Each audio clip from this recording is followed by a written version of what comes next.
Hi అందరికి. So, ఇవాళ machine learning అంటే ఏంటి? దాని టైప్స్ ఎన్ని టైప్స్ ఉన్నాయో చూద్దాం.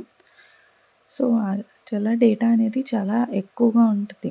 మనము ఏదైనా అనలైజ్ చేసి ఆహ్, ఒక ప్యాటర్న్ వాటిల్లో డేటా ప్యాటర్న్స్ అన్నీ చూసి అనలైజ్ చేయడానికి చాలా టైం పడతది. సో, అందుకే ఆ టాస్క్ ఈజీ చేయడానికి మెషిన్ లెర్నింగ్ అనేది తీసుకొనొచ్చారు. మెషిన్ లెర్నింగ్ ఏం చేస్తది? పెద్ద పెద్ద చంక్స్ ఆఫ్ డేటాని అనలైజ్ చేసి దాని నుంచి అవుట్‌పుట్ అనేది మనకి ప్రొడ్యూస్ చేస్తది. సర్టెన్ అల్గారిథమ్స్ యూజ్ చేసుకొని. సో, ఈ ఇది దీనివల్ల ఏందంటే డేటా సైంటిస్ట్‌కి ఈజీ అయిపోయింది టాస్క్. వాళ్ళు అనలైజ్ చేసి మొత్తం అంతా చేయకుండా ఈజీగా మెషిన్ లెర్నింగ్ ద్వారా టాస్క్ అనేది ఈజీగా చేయొచ్చు. సో, వీటిలో టైప్స్ ఉన్నాయి. 3 టైప్స్ ఉన్నాయి. Supervised learning, unsupervised learning, reinforce learning.